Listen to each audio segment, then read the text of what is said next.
Então, vamos continuar. Estávamos falando a respeito desses temperamentos e terminamos ontem falando do melancólico, né? Onde o melancólico ele atua dentro desse perfeccionismo, ou seja, ele está sempre olhando para esse ponto perfeccionista, ou seja, esse ponto que não pode ter problema para que não haja crítica. Lembra que a gente foi falando desses pontos de paralisação? Isso é muito importante, querido. Por quê? Porque no fim de tudo, nós vamos ver que os nossos maiores conflitos é o nosso ponto forte movendo o ponto fraco do outro. Então, esse é o maior conflito. Esse foi o que me fez entender um pouco essas coisas, porque nós muitas vezes estávamos achando que poderia ser ter mau caráter, a pessoa ela não é convertida, né? Quando a gente fala, rapaz, tem que converter esse irmão, não, tem que ser assim, tem que ser assado. Mas a gente vai ver que todas as experiências vão ter, no mínimo, 4 pontos de vista, ou até mesmo 12 pontos de vista, né? Que se você misturar aí os temperamentos, um dominante e um outro não dominante, você vai ter 12 pontos de vista para cada manifestação de uma realidade. E isso precisa ser, não é que a gente tem que entender que essa é a visão do irmão, não, mas a gente vai ter que entender que existe as coisas centrais dos temperamentos. E como eu digo, por exemplo, um colérico que é crítico, eh, praticamente vai sempre confrontar um melancólico que odeia ser criticado. A gente coloca esse ponto, às vezes um ponto forte de um, que é o natural do temperamento de um, ele acaba aí sendo o ponto de trevas aí do temperamento do outro, né? Então a gente precisa entender isso. Então, o melancólico, ele atua muito nessa área do perfeccionismo por causa dessa crítica. Um ponto forte, vou colocar aqui, sempre eu falo um ponto forte, mas esse ponto forte, se não observado, se torna um ponto fraco. Colocamos, por exemplo, vamos lá, colérico, confronto. Mas se for muito confronto, se torna um ponto fraco, se torna um ponto ruim. O fleumático está junto, mas se ele não aprender a se mover um pouco sozinho também, ele sempre vai estar indo com os outros. Então, se um para, todo mundo para. O sanguíneo influência. Ele vai estar sempre influenciando. Mas se ele não observar isso daqui, ele vai ser manipulador e centralizador, né? Um ponto fraco aí, fraco no sentido assim, que é um ponto forte, mas acaba sendo um ponto fraco do sanguíneo, é que ele pode se tornar um grande manipulador. Dá um exemplo aqui. O colérico, ele pega a coisa e solta. Meu irmão, se vira aí. Já o sanguíneo, não. Tudo vai ter que passar por ele. Então, ele não vai soltar, ele vai reter as coisas para que as coisas passem por ele, para que ele seja necessário sempre em tudo. Ele sempre vai ser necessário em todas as coisas, ele vai estar lá sendo necessário, então ele não vai soltar. Ele tende a segurar um pouco para que passe tudo por ele. Ele se torne a pessoa desejável e necessitada ali. Então, ele nunca vai abrir caminhos, né? Ele vai ser o ponto onde expande, mas não abre, né? Não deixa as pessoas avançarem nisso. E o melancólico, ele vai estar com essa questão da visão. Então, o melancólico, como a gente colocou os 4 animais ali, esses 4 animais está relacionado aí a esses 4 seres do Apocalipse, e o último era a águia voando. Qual que é a maior característica da águia? O ponto forte dela é a visão aguçada que ela tem. A visão de uma águia é muito aguçada. Então, ela vê longe, ela vê algo, ela sempre vai ver quilômetros na frente. E isso torna um melancólico também, ele vê muita coisa, ele vê amplamente. E isso pode ser algo bom, porém pode se tornar algo ruim. Por quê? Vamos lá, lado bom. Ele sempre vai conseguir enxergar coisas lá na frente que ninguém está vendo. Por isso, eu sempre falo que o melancólico ele fica na retaguarda. Eles são sentinelas, eles sempre vão estar visionando e, principalmente, por trabalhar numa questão pessimista, ele vai estar sempre visionando os ataques e as destruições do inimigo. Então, é como eu vejo ele sempre como na torre de vigia. Por isso, os melancólicos normalmente vai ser intercessor, tem essa questão do profético também aguçado, mas levado a sonhos, né? Sonham demais, por, porque tem essa questão do ver. E uma das coisas dos melancólicos sempre vai ser, te falei que não ia dar certo, te falei que não ia dar certo. Então, sempre aquela coisa, né? A gente sempre brinca nisso, eu sempre falo, minha esposa ser uma melancólica, às vezes ela começava, olha, isso daqui, mas tá tudo bem. Eu falei, não, mas tá tudo bem, né? Aí daqui 2 meses começava o pipoco todo, né? Aí te falei que ia dar certo. Aí você começa a ver isso daí, né? Você, meu Deus. Mas essa visão, quando colocada em um modo não tratado, se torna um limitador. Porque tudo de um melancólico vai ser muito grande. É o que a gente sempre brinca, né? Faz uma tempestade no copo de ceia, né? Meu irmão, é algo tudo muito grande. As coisas que acontecem com ele é muito, né? É que assim, gente, eu tô com uma dor de cabeça que eu vou morrer, parece que eu vou morrer com essa dor. Não, é só tomar um dipirona, né? É tão simples. Mas as coisas se tornam muito gigantescas, né? Os problemas se tornam muito grandes, as dificuldades se tornam enormes. Então, sempre essa questão muito grande, muito amplificada. Então, uma das coisas que eu sempre falo para o melancólico, cuidado com a visão, porque ela pode amplificar demais e fazer com que essa pessoa seja paralisada pelas coisas. Às vezes é uma coisa tão pequena, mas na cabeça de um melancólico é enorme, entendeu? Enorme. Então, se torna um algo gigantesco. Uma dor se torna um tormento, né? Uma enfermidade se torna, uau, né? Um problema se torna uma terceira guerra mundial. Então, ele está sempre paralisado com seus sentimentos. E isso é ruim. O melancólico ele tende a se paralisar pelos sentimentos que ele está tendo, porque tudo é muito amplificado. Então, se ele está alegre, ele está alegre. Se ele está feliz, se ele está triste, meu irmão, aquilo ali é o fundo do poço, né? Então, assim, meu Deus, eu não sei nem como eu vou sair disso. E é uma expressão, né, que eu não sei se é todos, mas sempre está ligado, eu vou morrer, né? Meu Deus, é um trem da morte. É aquela coisa assim que fala, Jesus, né? E entrando dentro disso, imagina, às vezes, os conflitos que isso traz, né?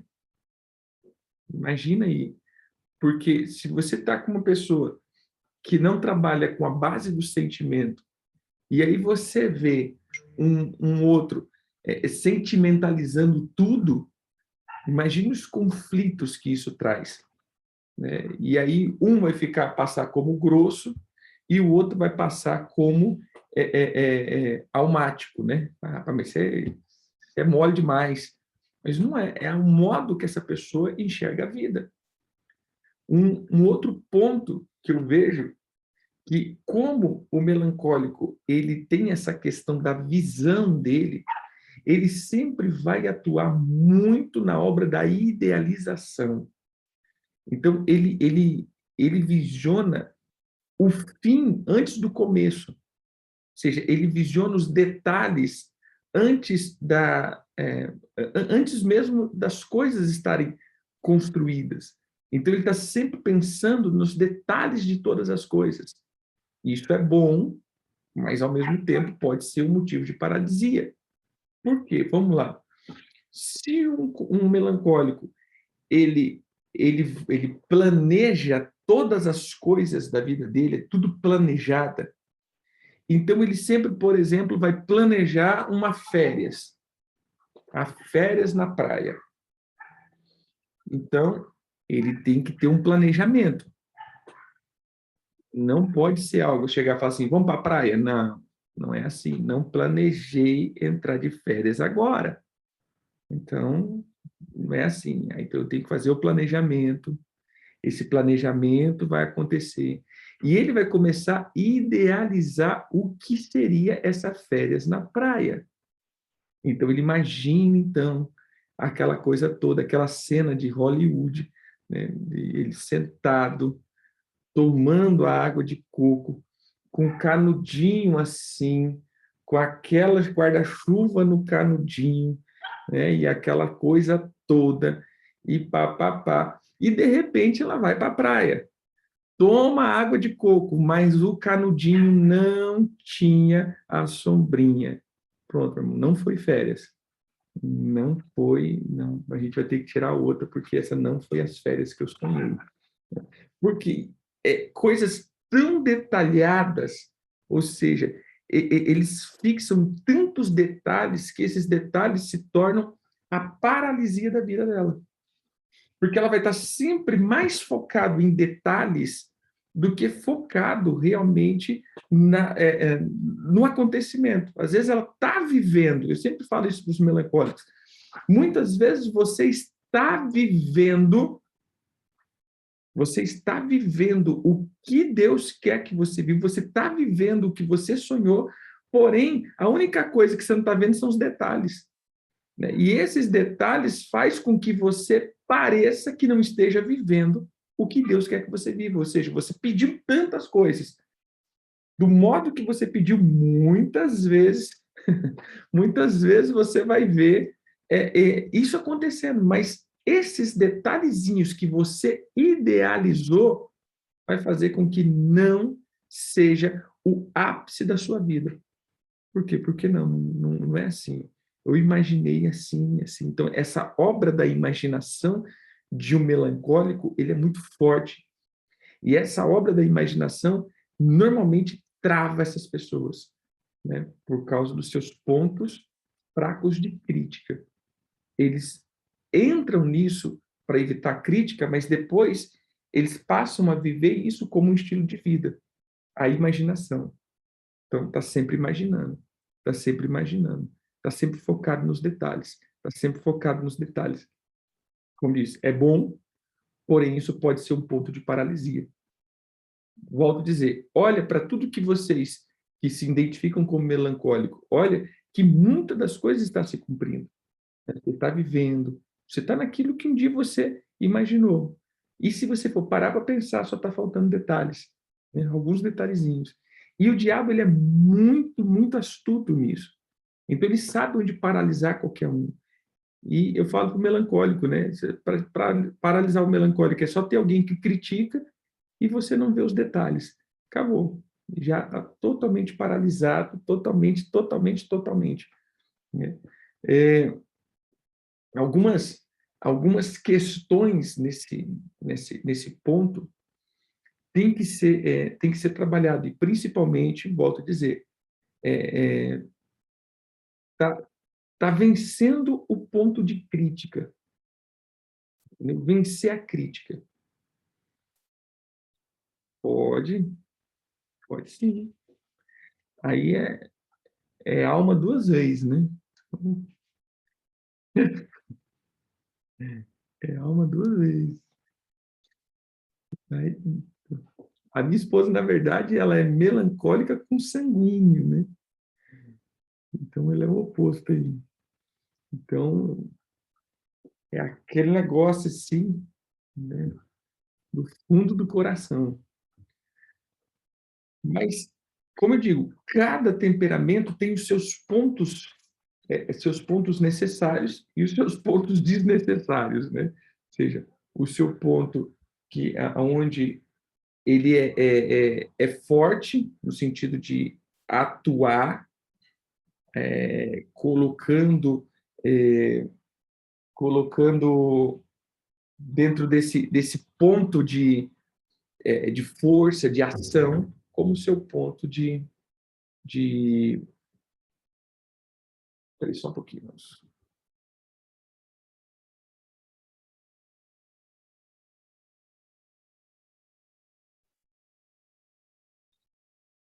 E esse ponto de ação. Então, volto aqui. Melancólicos, cuidado com esse tipo de situação.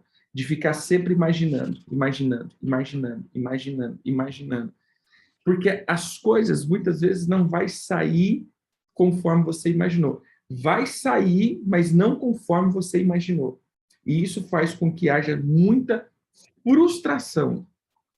Ele está sempre frustrado porque nunca saiu do modo que ele imaginou. Levanta de manhã. Imagina aqui, levanta de manhã, já imaginou, ele já imaginou como ele vai acordar e como as pessoas vão responder a ele. Esse é o pior. Vou colocar aqui. Não é nem como ele vai fazer, é como as pessoas vão reagir a ele. Imagina, então ele pensa que ele vai chegar, né, e vai acordar e vai dizer assim, bom dia. Aí o outro vai falar assim, ó, oh, meu querido, minha querida. Mas ele fala bom dia. Aí o outro fala assim, bom dia. Pronto, meu irmão, você é muito grosso, você está fora, porque você não sei o quê. E ele fala, meu Deus, mas o que eu fiz? Né? Que nada. Né? Então, o Odilei se justificando aqui, né? Não é tão assim. Mas um outro ponto que eu vejo nesse sentido, pelo medo de escolha, pelo medo das críticas, o melancólico sempre está paralisado dentro de uma, eu vou dizer assim, de uma falta de escolha. E a vida de um melancólico sempre está sendo levada e ele não decide. Apesar de decidir nas entrelinhas, não decide. Que sentido? O melancólico tem tudo esquematizado na sua cabeça. Tudo. Lembra que ele é perfeccionista. Então, ele sabe o caminho que ele passa, onde ele vira, lugar que não seja. É sempre metódico. É sempre metódico. De repente, então, ele decide que hoje vai sair para comer fora. Beleza? Aí chega assim e fala assim, né? Nossa, como eu queria comer fora. Vamos para onde? Mas ela sabe, por exemplo, que quer ir para pizzaria. Tá aqui, eu queria comer uma pizza hoje. Mas fala assim, mas você queria ir para onde? Ah, não sei, onde você quiser ir. Aí fica assim, não, mas ela quer ir para pizzaria. Ah, mas onde você quiser ir? Ah, então vamos comer um cachorro-quente? Não, cachorro-quente não. Ah, mas fala onde você quer ir? Não, onde você quiser ir. Então vamos comer um espetinho.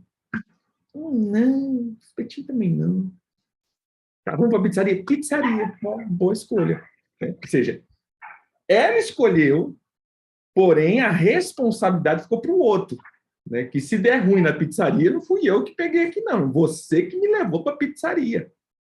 É você, não fui eu. Entendeu? Então, sempre essa questão da escolha fica sempre para o outro e nunca para ele. Por quê? Por medo de decisão e a decisão não ser bem aceita. E aí vem a crítica. Isso faz com que a, a vida dessa pessoa sempre seja infeliz em alguns pontos, porque ele não consegue dizer não.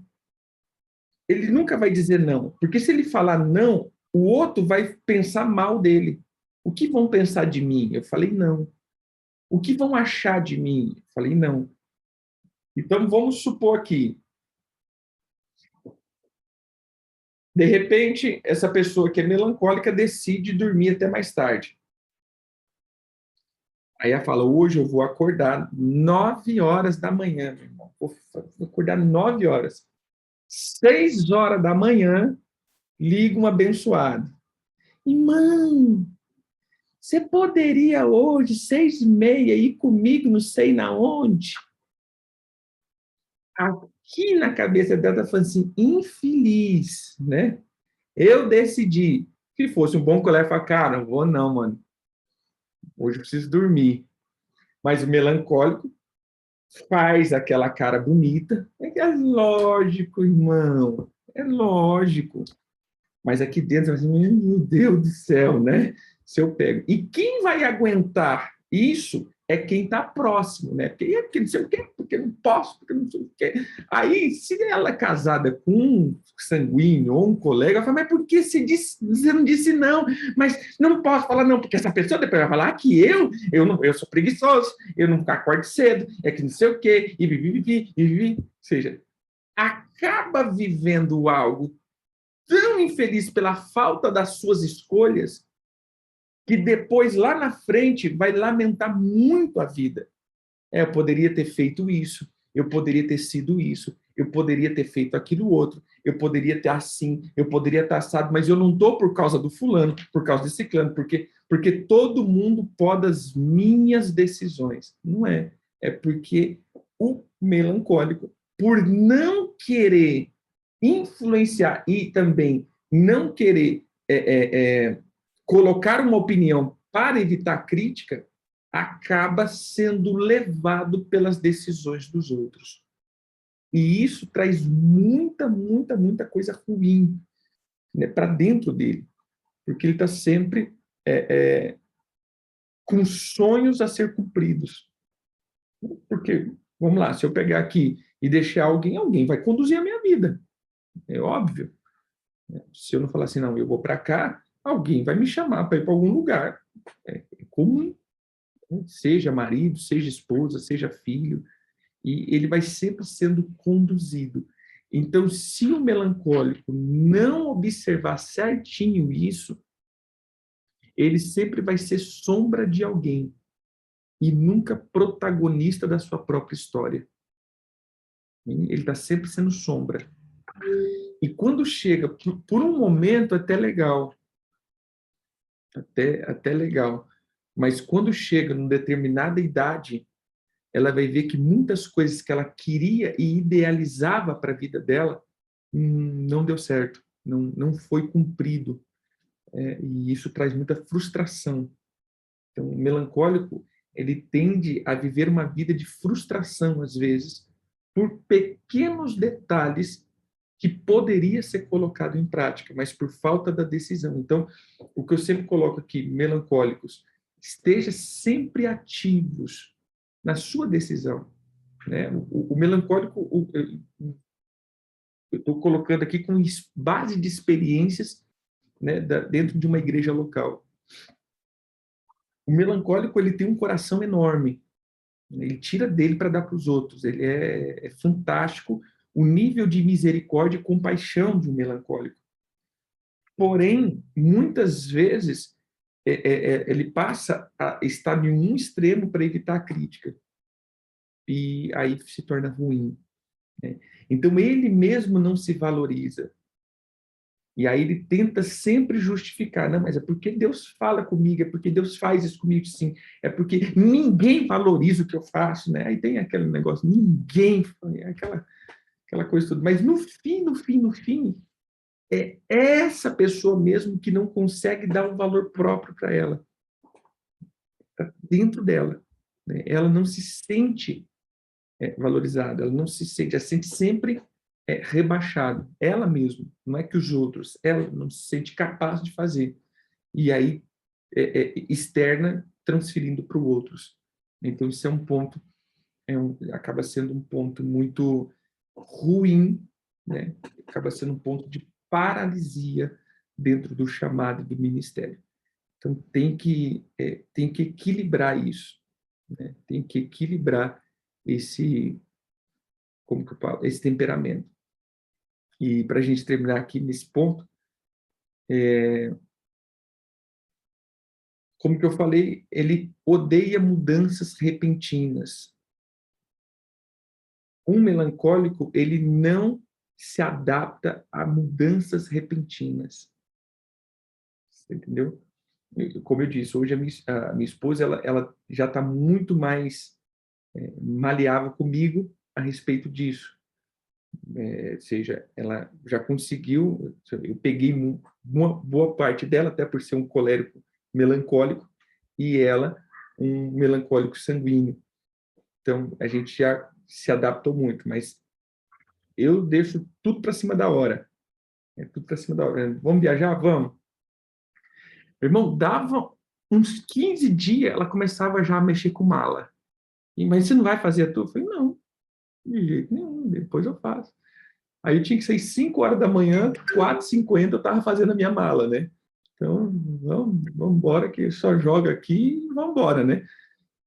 E ela não, tinha que estar tudo programado. E aí, quando falava, ó, eu vou sair 5 horas, e de repente eu ia sair 7 horas, meu irmão, aí já estava, né? Aquele negócio e tal, aquela coisa toda. Ou quando você combina algo e não faz aquilo que você combinou. Porque se você combinou algo com o melancólico, ele idealizou aquilo. E se ele idealizou aquilo, meu irmão, aquilo ele já fez como uma meta. E aí você não faz. Isso daqui dá um problemaço. Por isso que eu falo que Deus sabe das situações. Eu sempre conto uma história. Uma vez eu cheguei em casa, a gente estava fazendo um quarto de oração. Aí eu cheguei de viagem e eu falei, Lu, fazer o seguinte, a gente só vai parar quando a gente terminar esse negócio aqui. E a gente pegou de tarde. Falei, a gente vai varar a noite aqui, pintando, fazendo, arrumando. Então, na minha cabeça, a gente ia passar a noite trabalhando ali. Aí ela idealizou, falou, beleza, vamos fazer. Então, ó, a gente vai chegar do culto, a gente vai do culto, então, a gente já vai. Já, tipo assim, já chega em casa, já fazendo, não, beleza. E aí começamos, né? À tarde, arruma aqui, pinta ali e tal. Paramos na hora da celebração, fomos para a igreja, voltamos já com a idealização. Eu estava uns 15 dias fora de poder fazer a nossa tenda de oração. A hora que eu chegando em casa assim, tinha 3 irmãos no portão da casa. Eu falei, vai dar ruim. Esse trem vai dar ruim. Né? E eu só na minha. Rapaz, já vai estar mudando os planos. E se está mudando os planos, vai dar ruim. Beleza. Aí chegou, e aí, apóstolo, o que você vai fazer? Que não sei o quê. Eu falei, rapaz, hoje eu vou trabalhar aqui nessa tenda minha até terminar. Aí ele falou, vai não. Eu falei, vou. Eu falei, vai não. Eu falei, vai dar ruim. Só na minha cabeça, vai dar ruim. E aí eu vi a minha esposa e falou, não, a gente preparou um quarto de hotel para vocês, não sei o que e tal. Eu falei, é mesmo, irmão? Aí eu olhei para a patroa, né? Ela foi, não, que não sei o que, papapá, foi de boa, foi tranquilo. Falei, que legal, mudou assim os planos. Eu falei, rapaz, a águia está sendo tratada, né? E aí foi numa alegria toda. Eu falei, a hora que eu entrar no carro, eu vou escutar, né? Mudou os planos. Ela foi feliz da conta. Eu falei, que isso, né? Aí chegando, na hora que a gente chegou, tal, ela falou, não, é porque Deus já tinha me falado. Semana passada, Deus disse, ó, ele me mostrou o nome de um hotel.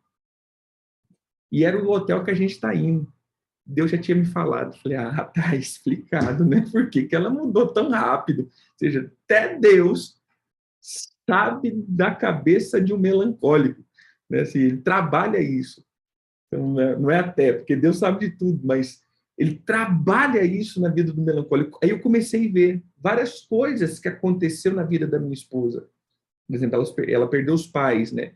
Mas em todas as vezes que ela perdeu os pais, o Senhor falou bem antes, para ir preparando o coração. Ou seja, o melancólico, muitas coisas o Senhor vai falando antes com ele, para ele ir preparando o coração dele.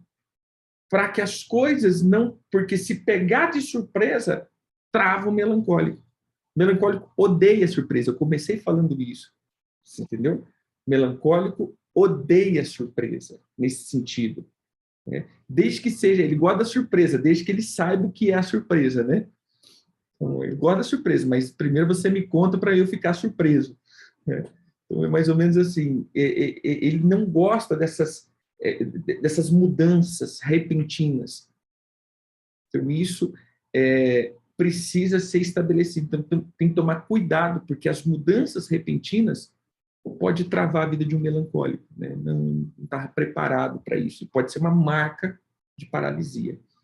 Bem, eu creio que é isso. A gente já atravessou todos os temperamentos. Espero que vocês tenham se identificado e trabalhado não só com vocês, mas trabalhar também com quem está perto de vocês. Eu sempre olho isso daqui para como trabalhar com quem está na minha volta, entendeu? Quem está na minha volta, porque eu vou entender com quem eu estou lidando. Então, eu vou entender aqui qual é o temperamento. Não é ficar justificando as minhas atitudes pelo meu temperamento, mas é entender que muitas vezes isso que eu estou pensando eu preciso mudar, porque é uma parte quebrada de uma, como que eu de uma velha natureza, entendeu? Às vezes, por isso que eu gosto de falar, né? Porque muitos pegam isso para poder justificar os seus atos.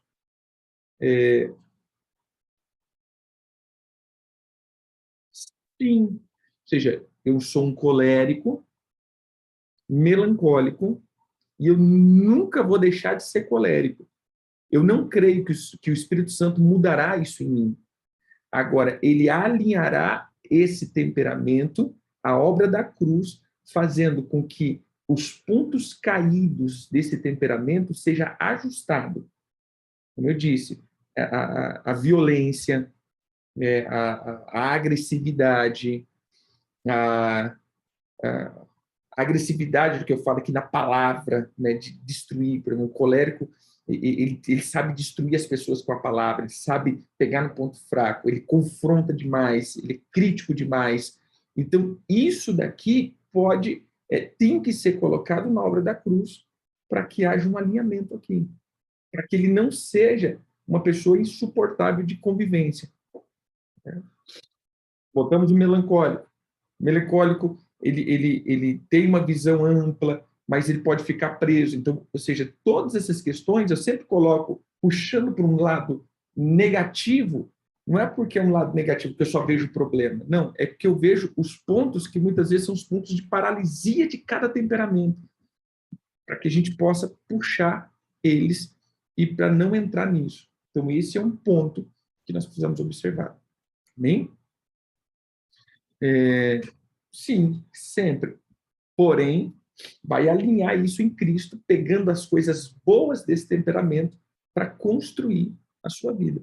Porque senão as partes ruins desse temperamento vai quebrar a sua vida, vai paralisar ela. Bem?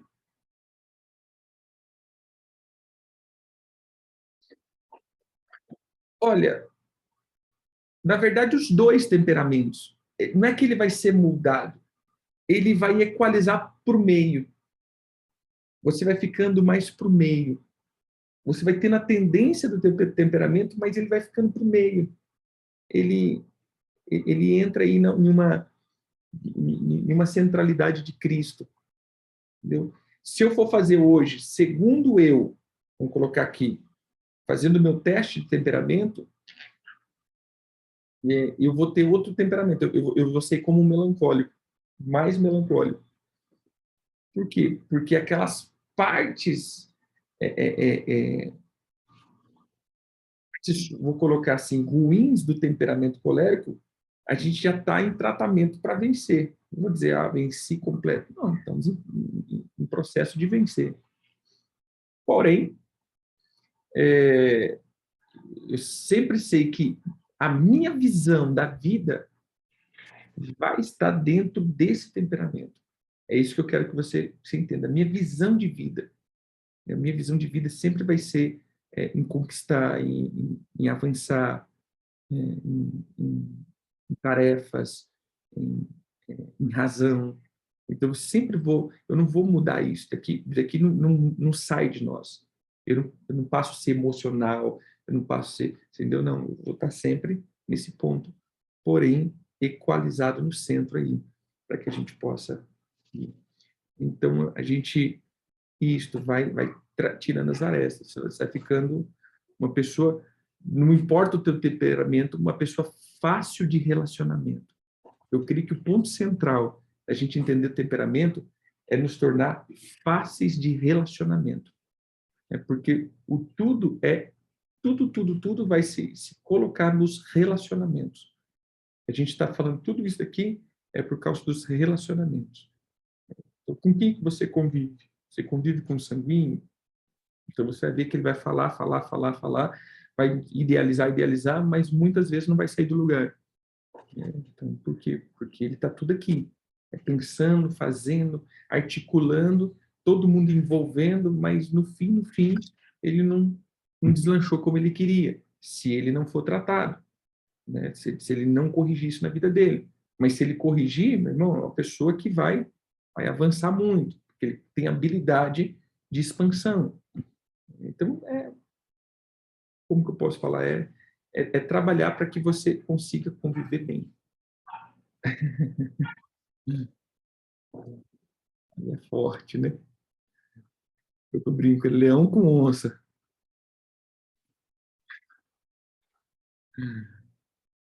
É isso aí, queridos. Deus abençoe. Fique com Deus. Que a gente possa aí estar, semana que vem, estar trilhando aí, aprofundando essa questão da identidade dos talentos, né? A gente até tinha proposto isso, falar das profissões e daquilo que pode segurar as nossas profissões. Eu vou ver se a gente consegue entrar, estudar um pouco por aí. Deus abençoe e até mais.